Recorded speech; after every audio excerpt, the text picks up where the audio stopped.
കർത്താവ് നിങ്ങളോടുകൂടെയും അങ്ങേ ആത്മാവോടും കൂടെ. യോഹന്നാന്റെ വിശുദ്ധ സുവിശേഷത്തിൽ നിന്നുള്ള വായന. കർത്താവേ, അങ്ങേക്ക് മഹത്വം. അക്കാലത്ത് യഹൂദർ യേശുവിനെ എറിയുവാൻ വീണ്ടും കല്ലെടുത്തു. യേശു അവരോട് ചോദിച്ചു, പിതാവിൽ നിന്നുള്ള അനേകം നല്ല പ്രവൃത്തികൾ ഞാൻ നിങ്ങളെ കാണിച്ചു. ഇവയിലേത് പ്രവൃത്തി മൂലമാണ് നിങ്ങൾ എന്നെ കല്ലെറിയുന്നത്? യഹൂദർ പറഞ്ഞു, ഏതെങ്കിലും നല്ല പ്രവൃത്തികൾ മൂലമല്ല, ദൈവദൂഷണം മൂലമാണ് ഞങ്ങൾ നിന്നെ കല്ലെറിയുന്നത്. കാരണം മനുഷ്യനായിരിക്കെ നീ നിന്നെ തന്നെ ദൈവമാക്കുന്നു. യേശു അവരോട് ചോദിച്ചു, നിങ്ങൾ ദൈവങ്ങളാണെന്ന് ഞാൻ പറഞ്ഞുവെന്ന് നിങ്ങളുടെ നിയമത്തിൽ എഴുതപ്പെട്ടിട്ടില്ലേ?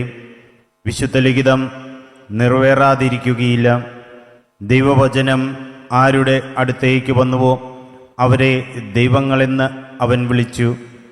അങ്ങനെയെങ്കിൽ പിതാവ് വിശുദ്ധീകരിച്ച് ലോകത്തിലേക്ക് അയച്ച എന്നെ ഞാൻ ദൈവപുത്രനാണ് എന്ന് പറഞ്ഞതുകൊണ്ട് നീ ദൈവദൂഷണം പറയുന്നുവെന്ന് നിങ്ങൾ കുറ്റപ്പെടുത്തുന്നുവോ?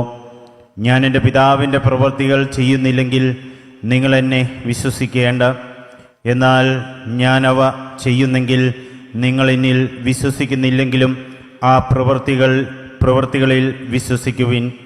അപ്പോൾ പിതാവ് എന്നിലും ഞാൻ പിതാവിലുമാണെന്ന് നിങ്ങൾ അറിയുകയും ആ അറിവിൽ നിലനിൽക്കുകയും ചെയ്യും.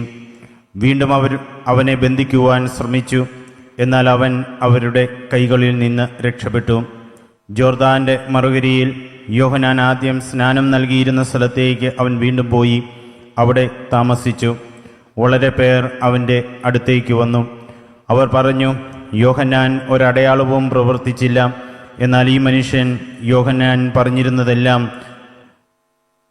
മനുഷ്യനെപ്പറ്റി യോഹന്നാൻ പറഞ്ഞിരുന്നതെല്ലാം സത്യമാണ്.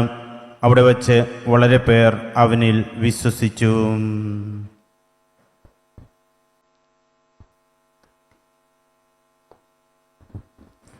മിശിഹായിൽ സ്നേഹിക്കപ്പെട്ടവരെ,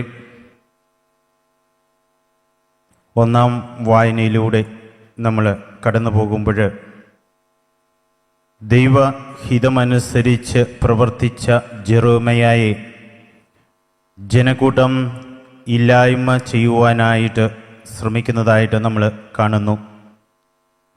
സുവിശേഷത്തിലേക്ക് നമ്മൾ വരുമ്പോൾ പിതാവിൻ്റെ ഹിതം നിറവേറ്റിയതിനാൽ, പിതാവിൻ്റെ ഇഷ്ടം ജീവിതത്തിൽ ഏറ്റെടുത്തതിനാൽ, പിതാവിൻ്റെ പ്രവൃത്തികൾ ലോകത്തിന് കാണിച്ചു കൊടുത്തതിനാൽ ഈശോയെ വധിക്കുവാനായിട്ട് കല്ലുകൾ എടുക്കുന്നവരെയാണ് സുവിശേഷത്തിൽ നമുക്ക് കാണുവാനായിട്ട് സാധിക്കുന്നത്. അവനെ കൊല്ലുവാനായിട്ട് കല്ലെടുത്തവരോട് ഈശോ ചോദിക്കുന്ന ഒരു ചോദ്യമുണ്ട്. പിതാവിൽ നിന്നുള്ള അനേകം കാര്യങ്ങൾ ഞാൻ നിങ്ങൾക്ക് കാണിച്ചു തന്നു. ഇതിലേതു മൂലമാണ് നിങ്ങൾ എന്നെ കൊല്ലുവാനായിട്ട് കല്ലുകൾ എടുക്കുന്നത്? ഒരുപക്ഷേ ഇത് തന്നെയാണ് കുരിശിൻ്റെ വഴിയിൽ പലപ്പോഴും നമ്മൾ പാടി പ്രാർത്ഥിക്കുന്നത്. എൻ ജനമേ ചൊൽക, ഞാനെന്ത് ചെയ്തു കുരിശൻ്റെ തോളിലേറ്റുവാൻ. ഇതേ ചോദ്യമായിരിക്കാം ഇന്ന് ഈശോ നമ്മളോടും ചോദിക്കുന്നത്. എൻ്റെ പ്രിയപ്പെട്ട മകനെ, മകളെ, എൻ്റെ പ്രിയപ്പെട്ട ജനമേ, ഇത്രമാത്രം എന്നിൽ നിന്ന് നിങ്ങൾ അകന്നു പോകുവാനായിട്ട് എന്താണ് നിങ്ങളുടെ ജീവിതത്തിൽ സംഭവിക്കുന്നത്? നമ്മൾ യോഹന്നാൻ്റെ സുവിശേഷത്തിലേക്ക് കടന്നു വരുമ്പോൾ ഒരുപാട് തവണ ഈശോയെ കല്ലെറിയുവാനായിട്ട്, ഈശോയെ ബന്ധിക്കുവാനായിട്ട്, ഈശോയെ കൊല്ലുവാനായിട്ട്, മലയുടെ മുകളിൽ നിന്ന് പോലും അവനെ തള്ളിയിടുവാനായിട്ടൊക്കെ ശ്രമങ്ങൾ നടത്തുന്നതായിട്ട് നമ്മൾ കാണുന്നുണ്ട്. ഈ നോമ്പുകാലത്തിൻ്റെ 40-ാം വെള്ളിയാഴ്ചയിലേക്ക് നമ്മൾ കടന്നു വരുമ്പോൾ ദ്രുതഗതിയിൽ നമ്മുടെ ജീവിതത്തിൽ ഒരുപക്ഷെ ചില മാറ്റങ്ങൾ ഉണ്ടാവണം. ഏറ്റവും അധികം മാറ്റം സംഭവിക്കേണ്ടത് നമ്മുടെ ആത്മീയ തലങ്ങളിലാണ്.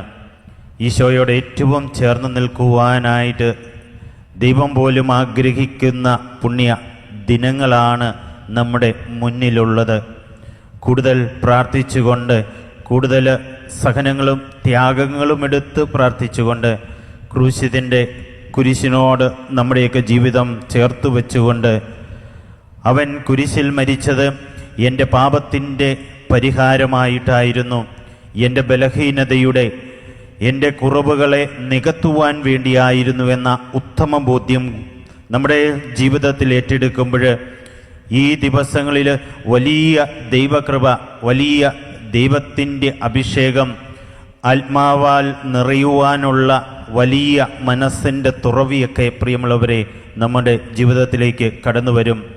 മാനസാന്തരത്തിൻ്റെ വഴികളിലൂടെ നല്ലൊരു കുമ്പസാരമൊക്കെ കഴിച്ച് നമ്മൾ കർത്താവിൻ്റെ പീഡാസഹനങ്ങളെപ്പറ്റി കൂടുതൽ കൂടുതൽ ധ്യാനിച്ചുകൊണ്ട് ആ പീഡകൾ ഒരുപക്ഷെ നമ്മളും നമ്മുടെ ജീവിതത്തിൽ, നമ്മുടെ ശരീരത്തിൽ, നമ്മുടെ മനസ്സിലൊക്കെ ഏറ്റെടുത്തുകൊണ്ട് ക്രൂശിതനെ അനുധാവനം ചെയ്യുവാനുള്ള സമയമാണ് പ്രിയമുള്ളവരെ. ഈശോ നമ്മെ സ്നേഹിച്ചുകൊണ്ട് വചനം അയച്ചു തന്നുകൊണ്ട് നമ്മളെ വിശുദ്ധീകരിക്കുകയാണ്. വചനത്തിലൂടെ കർത്താവിൻ്റെ സ്വരം നാം ശ്രവിക്കുകയാണ്. ആ സ്വരം ശ്രവിച്ചുകൊണ്ട് നമ്മൾ കർത്താവിനെ പോലെ ആവുകയാണ്.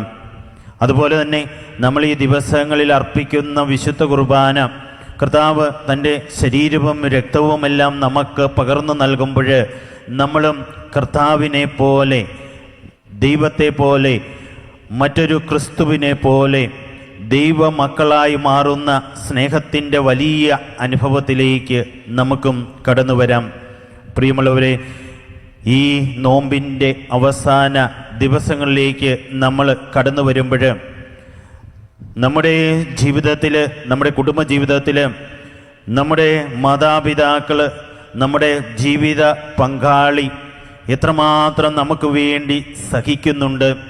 അവരുടെ ജീവിതം തന്നെ നമുക്ക് വേണ്ടി മാറ്റിവെച്ചുകൊണ്ട് അവരുടെ പ്രവർത്തനങ്ങൾ, അവരുടെ ജീവിതചര്യകളെല്ലാം നമുക്ക് സന്തോഷവും സ്നേഹവും സംതൃപ്തിയുമൊക്കെ പകർന്നു തരുവാനായിട്ട് അവരും ഈശോയെ പോലെ സ്വയം ഇല്ലായ്മ ചെയ്യുന്ന ജീവിതം തന്നെ നമുക്ക് വേണ്ടി മാറ്റിവെക്കുന്നു.